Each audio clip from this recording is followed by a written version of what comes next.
Ladies and gentlemen, it's now my distinct honor to welcome to the Bima, Eli Sharabi.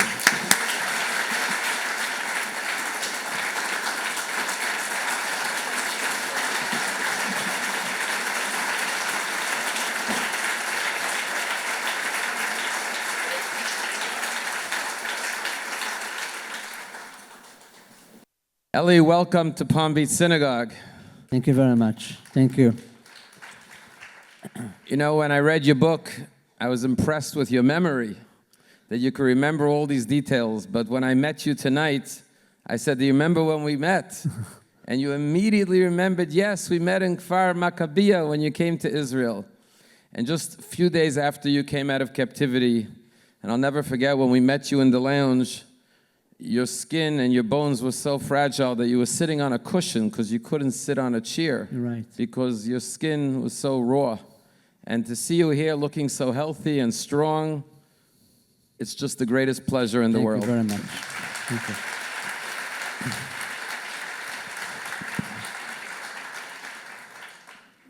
you. Eli, your story, and especially the way you published this bestseller book, has been riveting. Everyone I spoke to said, including myself, once you read the first page, you couldn't put down the book till the last page. But the book starts with when the terrorists enter your home on October 7th. I want to go back before the terrorists came into your home. Tell us about your wife, Liane, your two beautiful daughters, Noya and Yahel. Tell us about your life in the kibbutz. What was life like before October 7th for you and your family? Who was Eli Sharabi before the whole world got to know you? I arrived on age 16 to Kibbutz Be'eri, arrived from Tel Aviv, and I found in Be'eri an amazing community, very supportive and caring and loving, and I decided to stay there.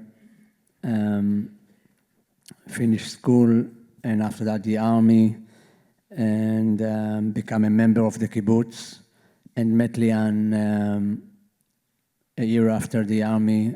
She arrived for 3 months to Be'eri as a volunteer from England, and we fell in love, and she stayed, and we got married and raised amazing two daughters, Noya and Yahel. Noya was amazing girl that volunteered with disabilities kids, and she loved music, and Yahel was our boy. She played soccer, and she jumped from airplanes and did a scuba diving course. And she was very challenging, and we loved every minute of her. And she was very, very funny. Liane and I just, had a simple, peaceful family life. Liane used to work in Be'eri Print 20 years as account manager, and then she made a change to be a dentist assistant, and she loved every minute of this change. She worked in the Be'eri clinic, and I was a manager in Be'eri Print, and then the CFO of the kibbutz. That was our life.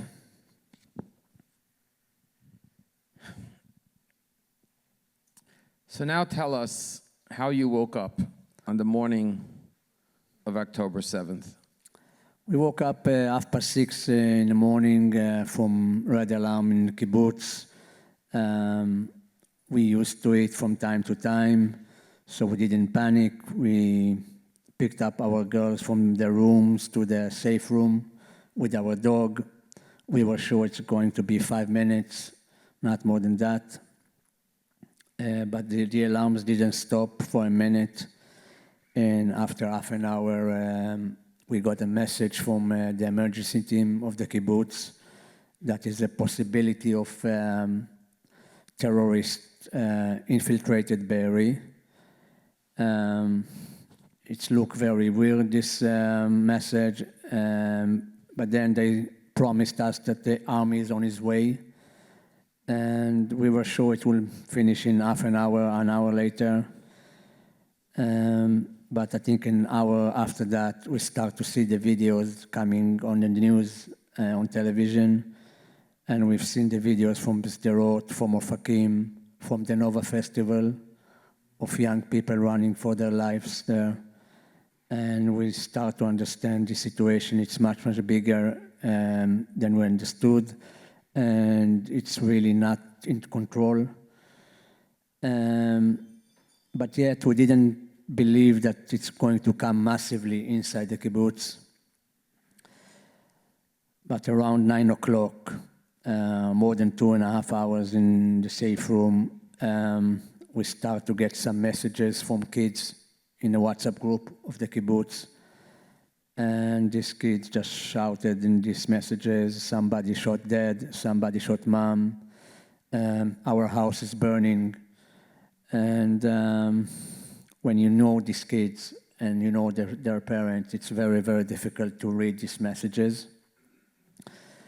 And that was the time that I was start to whispering Lian, because we all of us were very busy with our phones to answering friends and family.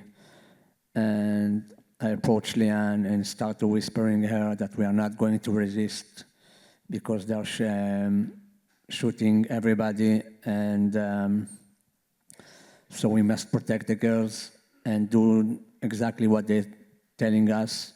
We presume I'll be kidnapped, but our plan was that when they're coming in, we'll tell them about the British passport of Lian and Noya and Yahel, and we must protect them. And that was our plan. 11:15, more than 4 hours in the safe room, they arrive inside the house. 10 terrorists start shouting and breaking things in the house, open the safe room door very easily. Our dog barked and probably stressed them, and they start to shoot in the safe room. Lian jumped on Noya and jumped on Yahel, shouted them to stop, and after 10 seconds they stopped. We just checked, nobody got hurt, and they told us to bring them our cell phones, and we gave it to them. And 4 of them took Noya and Yahel to the kitchen area. 2 of them grabbed me, and the rest waited that Lian will get dressed because we were jumping from our bed. Eli, how many members, you were the CFO? Yes. The kibbutz. How many men, women, and children lived in kibbutz Be'eri on October 7th? It was more than 1,200 people in Be'eri. Unfortunately, this day, more than 100 been murdered, and more than 30 were kidnapped.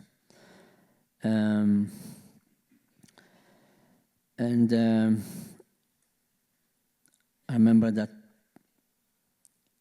when they, I think 5 minutes after we went out from the safe room, I start to hear the leader of this terrorist telling the 2 guys that hold me to take me out of the house, and that was the moment I understood I was kidnapped. And could I ask you to read the first page of your book? Okay. 5 terrorists enter with weapons drawn. We are in our pajamas. They come with uniforms, balaklavas, and kalashnikovs. They found us.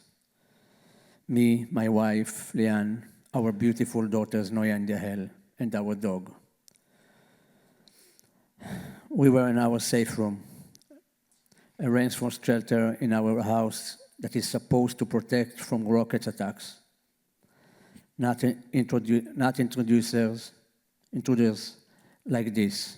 The dog barks in distress. She doesn't like strangers. The sound drone, the terrorist fire, and the sounds of their gunshots ricochets off the walls. It's defending. It's deafening. Liane and I jumped onto the girls to shield them, checking they are not hurt and shouting at the terrorists to stop, begging them. Don't be afraid, they replied in Arabic, and demand that we hand over our cell phones. I look into my daughter's eyes. Noya is 16 years old, Yahel is just 13. I try to reassure them, telling them everything will be okay. They don't scream, they don't cry, they don't even speak. They are frozen in terror. I will never forget that look of terror in their eyes. Thank you.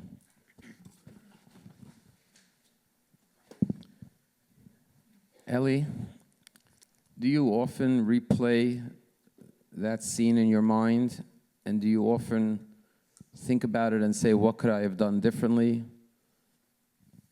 Do you have any regrets?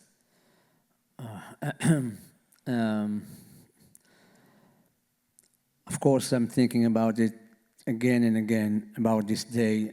First of all, I will never forget this look and these fears in my daughter's eyes. And I promised myself all 491 days in captivity that enough is enough. And when I come back, I will probably take them to live in other place. I believed it will be in London. I was sure, in that time that it will be the best, safest, the most safe place for them. And I remember that a week after in Sheba Hospital, when afterward I was released, I went to the graveyard and went to apologize for them, that I didn't protect them well. So of course I have always thought about maybe I could do things differently. But you could not have done anything differently. You did everything you could as a father and as a husband. Probably, I don't know. I will always think about it. When you said to your wife and kids, I will be back, were you saying it to make them feel good? Or did you really believe you would come back? Because I knew they look at me, they were behind me, and they look at me and they look how they dragged me from the house. So that was the moment I was just turned my head to them and just shouted them, I'll be back, not to make them worried. And of course, that was the last time I've seen them. And when, the first thing I've seen outside, it was my friend's house burning. That was Yonat Dror Or that been murdered probably 5 minutes before my kidnap. And then they took me to the fence, 200 meters from my house. And all this walk, I've seen hundreds of terrorists coming in and out from every house in our neighborhood, and celebrating, filming themselves, laughing. Some of them tried to hit me on my way to the car. And finally I arrived to the car and they put something on my eyes to cover them. And they pushed me in the back of the car and put a blanket on me. And at that time, I did two things. One of them automatically, I don't know why, because I'm not a religious person, I started to say Shema Israel. And since then, I said that every day. And I felt it protect me. And the second thing, I understood that I'm in surviving mode now, and I need to count some minutes in the car just to understand where they're taking me, because Be'eri is in front of central of Gaza, and I wanted to understand if they take me up north or the south, or I'm staying in the central of Gaza. And 200 meters after Be'eri, the car stopped after a few seconds of drive, and they put someone on top of me. And then we continued to drive to Gaza, and after 20 minutes, we arrived to our first stop. It was in a mosque. And they took the one that was on top of me, they took him out of the car and inside the mosque. And when they came to take me, a mob of civilians that was there succeeded to take me away from them and start to lynch me. And I remember just a man with bare hands and kids was on top of me, hitting me with their shoes. And fortunately, the two terrorists that had been with me in the car succeeded to take me into the mosque again. Then they undressed us, and that was the first time I've seen who was kidnapped with me. It was a guy from Thailand that used to walk in our fields. His name was Kon. They started to interrogate us, and that was the first time my Arabic became fluent. I don't know why. I didn't say more than one sentence before. And at that time, I started to answer them in Arabic fluently to all their questions. And then they start to shout that I'm probably from the Mossad or Shabak. And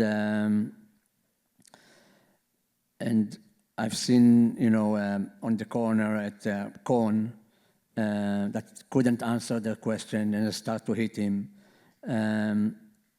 So I start to ask him in English, and I gave them his age and his name, and it calmed them down a little bit. Then they chained us on our hands and start to move us in streets of Gaza, another 3 or 4 stops, changing cars, changing teams to confuse the IDF. And finally, after half an hour of slow drive in middle of Gaza, we arrived to a Palestinian family house. In the book, you described how you tried to keep this Thailand worker strong, to give him courage. And that's where you see your leadership, that even as a captive, you were a source of strength for him. Did you always know that you had that leadership, strength, quality in you, that you were able to, under such circumstances, be able to be a support for someone else while you yourself were torn away from your wife and beautiful daughters, being held captive? Did you know your inner strength and resilience? I didn't know about this resilience. Nobody's practice you to something like that, captivity. But for me, helping others, it was something we got from our parents, these values. You can't be in a place that somebody's having trouble and not to help him. And it was very natural for me to help him, definitely when I understood that he's from Thailand and he doesn't understand anything what's happening there. He didn't understand the situation at all. He started to hit himself and banging his head to the wall. And I had to help him. After a few days in captivity, I asked from them paper and pen to draw him what is this war. I started to draw Gaza and Israel and missiles and try to explain to him what's happening, try to calm him down. And they kept saying to him that it was, his kidnap was an error and is not belong to this conflict. And when it will be a ceasefire, they will release him. That was our days there. We just waited for the first ceasefire. You mentioned that when you were taken in the car, the first thing you did instinctively was said, Shema Yisrael, Hashem Elokeinu, Hashem Echad. And you said you were not a religious, observant Jew. When was the last time you said Shema before October 7th? Wow. Probably just in holidays, in synagogues and things like that, when we pray. Of course, I'm coming from a traditional family. And until age of 16, every Friday Kiddush, and every holiday we're going to synagogues and things like that.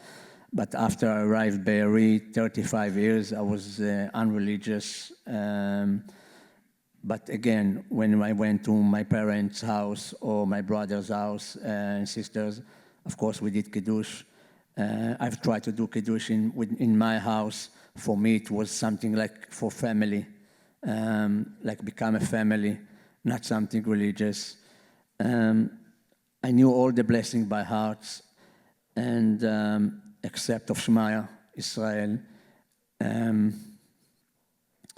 Definitely when we went to the tunnels and I met other 6 Israeli hostages there, for us, a part of our routine was to say every morning Birkot HaShachar, and all of us were unreligious, but all of us just waited patiently to Friday, that you can say Kiddush. I was starting with Eshet Chayil to my mother and my sister and my wife. It was very, very emotional moments for all of us. And then we say Kiddush on water. And we used to keep a quarter of pita bread from a day before, because we didn't know if they give us more in the day on Friday. So we kept that from a day before to do Hamotzi Lechem Min Haaretz. And all these blessings and ceremonies was very, very special for all of us, because that was the time that we remember our family, and we believe that they are sitting like us around the table and together praying for us and fighting for us. And that's what we believed. And it was very, very important for us. All these things gave us a lot of strength. You know, tomorrow is January 27th, International Holocaust Remembrance Day, the day that Auschwitz-Birkenau was liberated. And this was like a modern-day Holocaust. But after the Holocaust, a lot of Jews lost faith in God. But yet it seems that almost all of the hostages came out and said that their strength grew and gained and became stronger in captivity. And often after the Holocaust, survivors would say, where was God? How could God let this happen? If there's a God, how could you explain what happened? But I never heard you or others question God. On the contrary, I saw you come closer, and I remember when I met you for the first time, and it's coming up on the first anniversary in a few weeks, February 7th of your release. And I remember you told me that since you came out, you started putting on tefillin every day. Yes. And so how do you explain that in a tunnel 50 meters, 60 meters beneath the ground, you come closer to God? You know, when you're 491 days in captivity, and you face something like 10 times moments of death and life, and every time I'm alive after that, and I start to understand that something is protecting me, and I have this hashgacha pratit, and for me 50 meters underground, finding the faith in God again. There's a pasuk of Mima'amakim Keraticha. I call out to you, God, from the depths. Yes, and it was amazing. And one of the 4 that we've been together 14 months in the tunnels, one of the 4 of the group asked us, how can you believe God after what happened to us or what's happening to us now? They're starving us and all this. and we are chained 24/7, and we're humiliated every day, and how can we continue believing God? And I remember that it was me and Delia answering him, that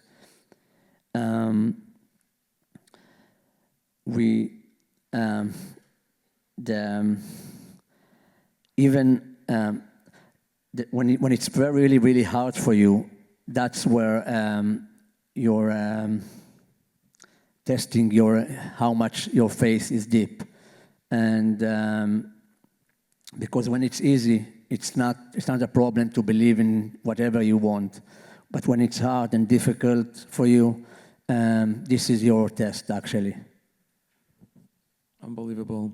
Now, mentioning that tomorrow was the day that Auschwitz and Birkenau was liberated, from all the images of the hostages that came out, the one that was the most haunting image, the one that reminded everyone of the Holocaust, was the image of you coming out of captivity. I remember Motzei Shabbat when I turned on my phone and I saw the way you were walking out like a skeleton.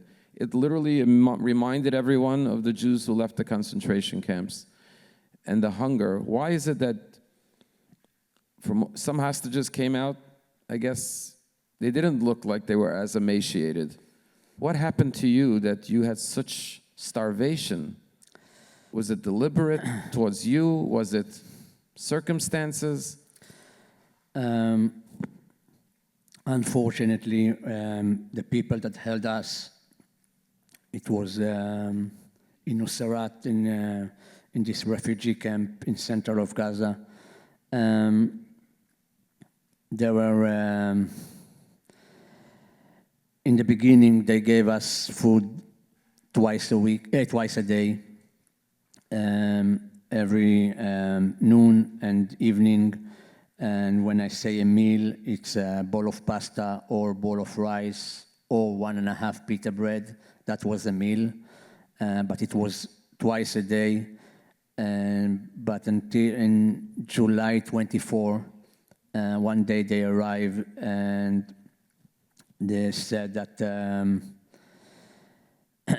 that from now on we are going to suffer because their prisoners suffered, and we didn't understand what they want from us or what happened outside. And I remember the young guys that been with me were very stressed about that and asked for me to talk with them. I was the translator of the group. I translate from Arabic to Hebrew and from Hebrew to Arabic.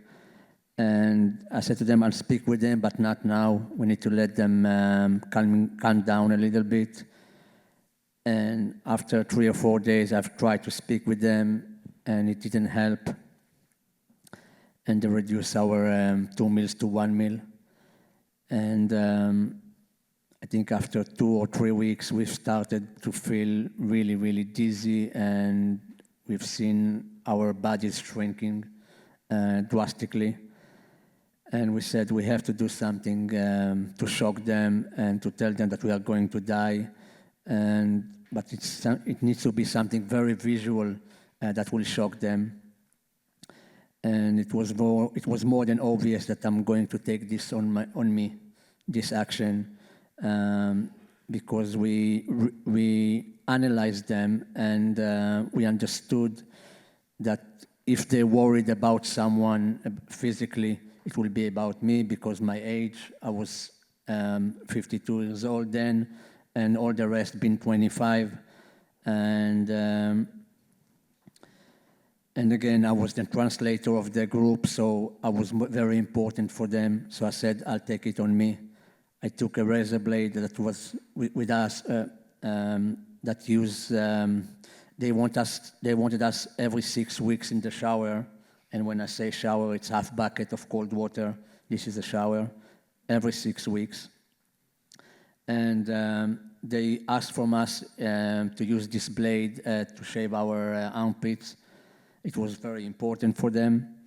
And I took one morning this blade and cut my eyebrow and let the blood wash my face. And I asked to go to the bathroom, and I faked, me fainted in the corridor of the tunnels, and they started running towards me and took me to sit and wash the blood from my face. We've seen how much they were shocked. They gave us dates immediately, and they decided to give us half a pita bread more a day. And it was a great savior for us because we kept this half a pita bread for the night, and we could eat it before the sleep and not waking up every half an hour from hunger. It was very important. Unfortunately, it lasted just for a week. But again, it was another small victory for us in our survivor. And surviving, it's built from only small victories. It's never one big hero victory. And I remember that, before October 7, I was more than 70 kilos. And on the day of my release, February 8, 25, I was 44 kilos.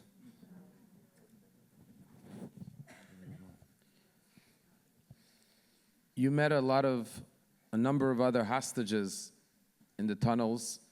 Tragically, some of them did not come home, like Ori Danino and Hirsch Goldberg. And Almog Sarusi. Could you tell us about the time you spent with them and what their message would be for us today if they were here to talk to us? Unfortunately, I've been with them only 3 days, from November 27, the first day in the tunnels, until November 29. I met 3 amazing kids. For me, they are kids. Very intelligent, lovely guys, and all 3 of them been kidnapped from Nova Festival, and I knew them just for 3 days. The impact they had on us was amazing, especially Hirsch Goldberg Paulin, with his sentence from Viktor Frankl's book that he read, and it's probably from Nietzsche, that he who has a why can bear anyhow. And these words, I remember, just gave meaning for our behavior, because we all used to talk who we're surviving for, who we love, and why we never give up. And this sentence stayed with us, all the 4 that stayed in this tunnel for 14 months. Unfortunately, they moved them on November 29 in the morning. They said to them they are going home. It was still the ceasefire, the first ceasefire, and I don't know what has been got wrong there. Unfortunately, they spent their next 10 months in other tunnel, and at the end they've been murdered with another 3 Israeli hostages. Among them is Carmel Gat from Be'eri as well.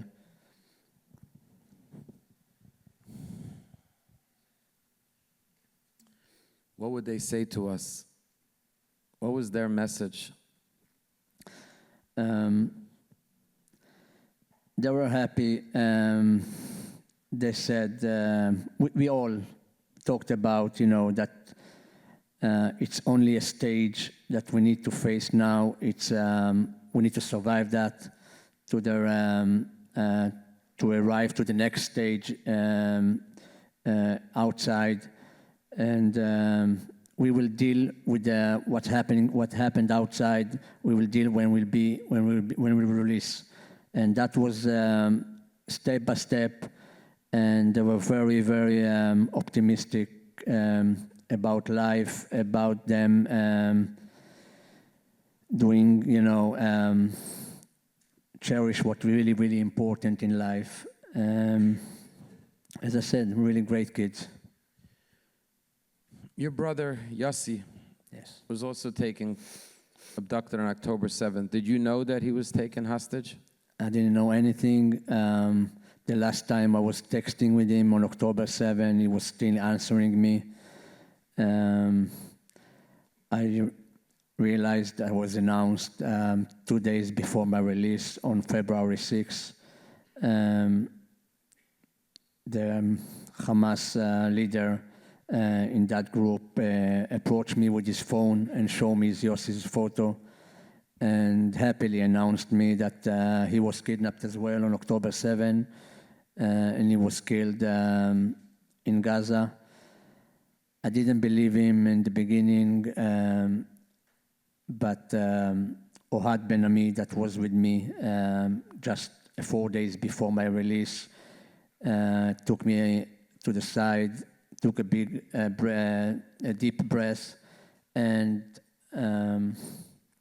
reassured me that, and he saw that Yossi's video, and he saw Noah Gamani's video as well, that was with him, and Itai Svirsky, that was killed as well, was murdered as well in captivity.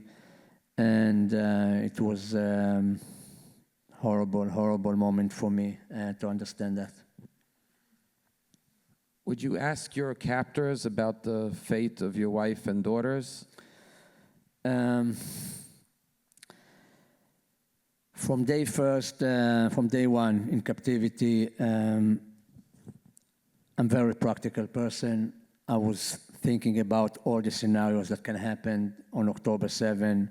I really wanted to believe that Lian, Noya, and Yael survived that day, and our plan worked, and the British passport protected them. But again, I used to ask them, and they used to say to me at least 3 or 4 times that they saw my wife and my daughters in the protest in Tel Aviv with my photo, holding my photo, and my mom.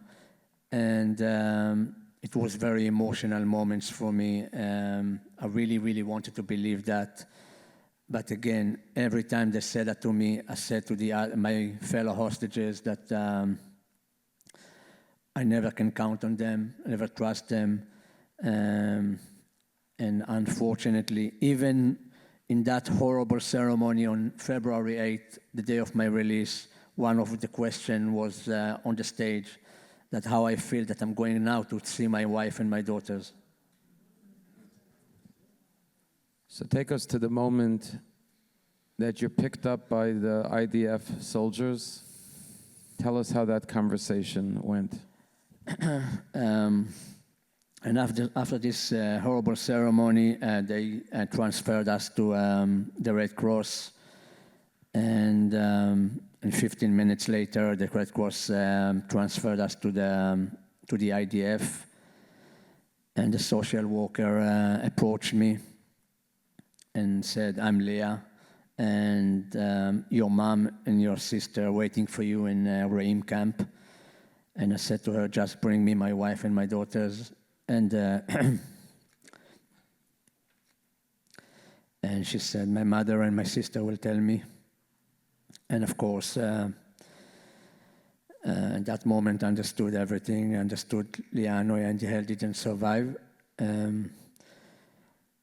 And then later in the hospital, I understood they've been murdered only 5 minutes after I was kidnapped. And again, I cried for 5 minutes. And then again, for me, it was a moment that I can choose what to do. For 491 days in captivity, I believed I can choose. I didn't choose to be kidnapped, and I didn't choose what happened to us. But I believed I can choose how to react to things. And every time I chose life. And at that moment, at the border with a social worker, I could let the grief and my loss to wrap me and bury me, or to choose to move on.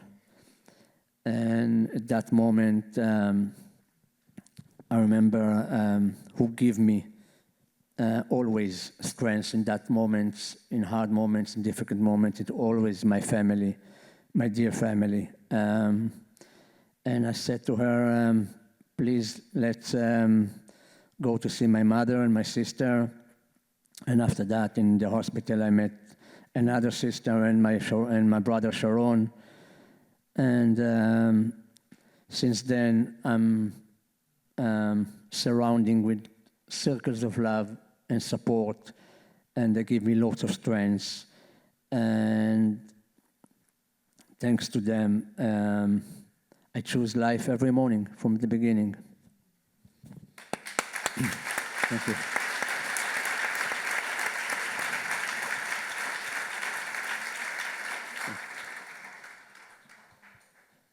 Ellie, nobody could forget the first interview you did in Israel. And you talked about opening up a refrigerator door and seeing a refrigerator stocked with food, and what wealth that is, just to be able to open the door of a refrigerator and choose anything you want, a piece of cheese, a fruit. And for us, especially living with abundance, with prosperity, that comment really shook us all to make us realize how blessed we are every moment. Talk to us about the gratitude you feel every day that you're alive, that you're free, that you could eat, that you could be with your loved ones. Tell us what that means to you. Extreme experience like that, like captivity, teach you how to appreciate all the basic things in life. Freedom, it's priceless. To be free, it's amazing. To be able to open your eyes and to do whatever you want. And that's really make me to appreciate that. And of course, since my captivity, I appreciate all the basic things in life. I don't take anything for granted, especially the love I have from my family and from my friends. Again, in captivity, 50 meters underground in the tunnels, you don't miss any material things. You don't miss, you don't care if you have 100-meter square house or 200 meters. You don't care if you have a Subaru or Mercedes. And you don't miss your bank account. You miss your lovers, your family, your friends, and you will to pay all you have just for 5 more minutes with them. And this is my message to you. Just appreciate your family. Hug your kids every day. Things can change in a second. Wow. Ellie, I'm assuming you must have days that you get depressed, that it's hard to get out of bed, when you feel like things are falling apart. What do you do to stay strong? I have to correct you. It's never days for me. It can be moments of I miss Lian, Noya, and Yahel, and my brother Yossi every day.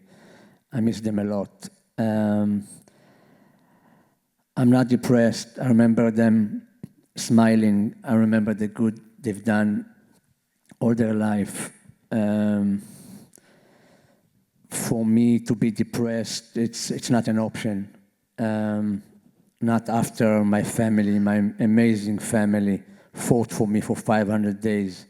After my dearest friends stopped their life and support my family. After I've heard what all the Israelis did for the hostages and support the hostage families. And then I start to, after I met you in Kfar Maccabea, I start to go abroad and speak with Jewish communities all over the world, in UK, in United States, in many places, in Australia, in France, in Germany, and to see the solidarity from the Jewish people It's warmed my heart. So I don't have the privilege to stay in bed and cry all day.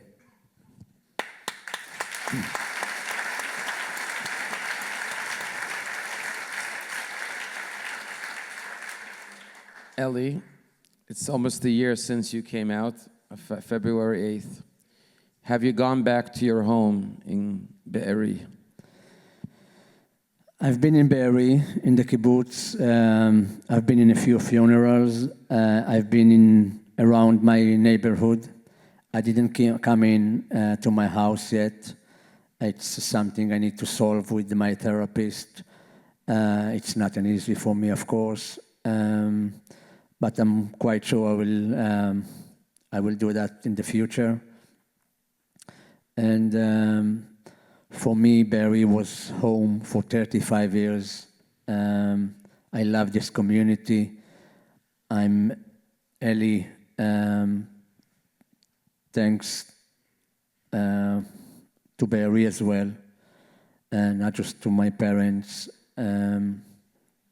But for me, going back to Be'eri, it's not an option right now. I need a new start. I can't see the tragedy in every corner in Be'eri, and and to heal for my trauma. First of all, on behalf of the community, thank you for coming to give us strength, because you give us tremendous strength and inspiration and courage and resilience. You wrote a bestseller book that was published by HarperCollins that has been read by millions of people, Jews and non-Jews alike. When you sat down to write the book, what was your mission? What was your goal? What did you want to achieve by publishing this book? After I've been in the UN, very not nice place to Israelis, to Jewish, I start to understand how important is that to write this book, that nobody in the future will try to change the evidence and try to write his own history, like people trying about the Holocaust. So for me, writing this, my testimony of October 7, and there's a lot of more of me, it was very, very important. And the process of writing this book, it was a very therapeutic process for me as well. And then I understand I need to speak what happened and to tell people. And it was something as well that I promised Lian Noya in the graveyard, that I will not let anyone to forget them and try to make them proud of me.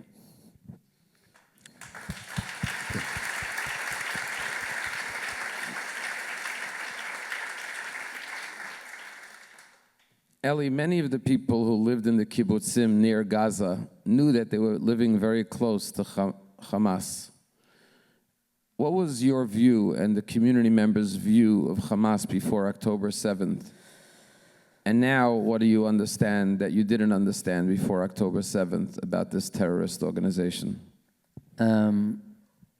For us, living by the border, we always believed, all the kibbutzim in the area of Gaza,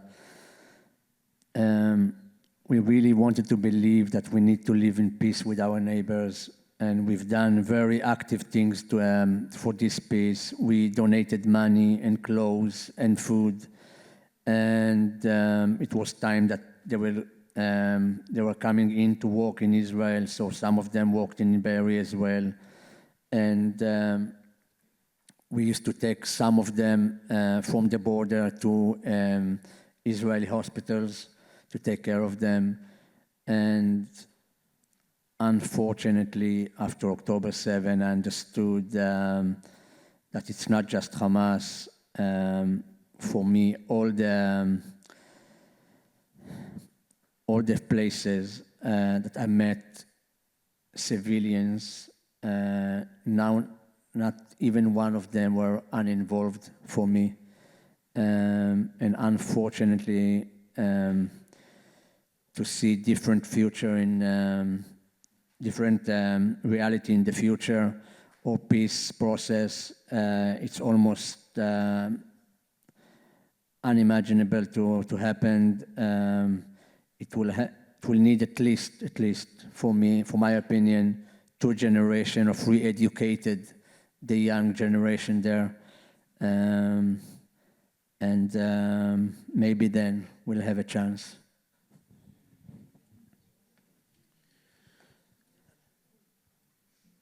How do you feel about the second phase that is beginning now with the Board of Peace, with the 35 nations that want to rebuild Gaza? Are you optimistic about the future of Gaza or not? I'm trying not to, well, I haven't watched even 1 minute of television since I was released. I don't have time, I'm very busy. And anyway, probably it's protect my insanity. So I'm not really involved. If someone can think to change the reality in Gaza, you know, it will happen like, you know, it's like magic or something like that. I think it's too naive. I wish for a different reality for all Israel. Now that you've traveled around the world to speak in communities, as you said, in America and Europe, had you traveled outside of Israel much before October 7th? I've traveled, not like now, but I've traveled mostly to England, where my wife came from. We've been around the world, but not like I'm doing now. What did you learn about the Jewish people in the diaspora since your release? Amazing, amazing, really. I've never met so many people in my life. I've never met such love, and most of you are very cynic, more than the Israelis probably. Thank you for all your prayer. Thank you for all your support. It's really, really important for us as Israelis not to feel alone. And you have a part of my release. So thank you very much.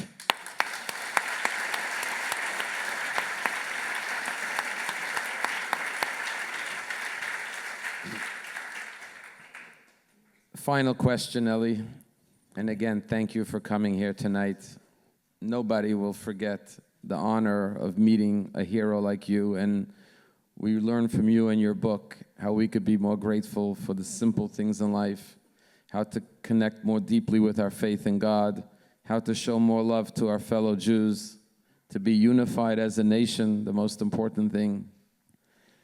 Today was an emotional day for every Jew in the world, to see the last hostage, 251st hostage, come home. But I'm sure for you, it was especially meaningful. Could you share what you're feeling today, watching Ran Gavili come back to Israel? It was an amazing moment. Actually, a writer from Israel, from television, woke me up this morning and said to me this news, and if I want to interview about that, and since then I've done 8 of that. It's a very special moment. I can't describe you when you feel in this hostage family, what's happening there. And just to think about Ran's family at that moment, the relief they have, it's not a happy moment for them. It's a very complicated moment, but it's a big relief. And I'm sure they are proud of their sons, that it's really a hero that left everything on October 7 in the morning and came to fight with us, and to protect all the citizens in Gaza and around the kibbutzim that are around Gaza. Amazing moment. I always believed we will come to this moment. I fought for that almost a year.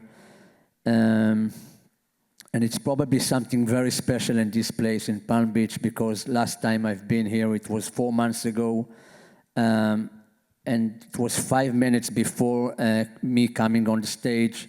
I was with Alex Witkoff in the green room, and we just heard about the agreement that's going to be released, the last agreement. And I was in Palm Beach in my book launch. And today I came to speak here in Palm Beach again, and I've heard about Rangvili, so it's probably something very magical in this place.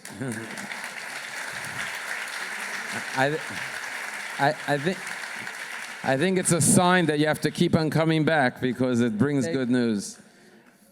On behalf of our community and the Jewish people everywhere, we love you, we bless you, we wish you only strength and peace, and may we only, as a Jewish people, continue to stand together shoulder to shoulder until, with Hashem's help, we will see complete peace and security for Am Yisrael. Thank you. As you know, we're fighting anti-Semitism around the world as well, so you give us strength to stand tall and proud.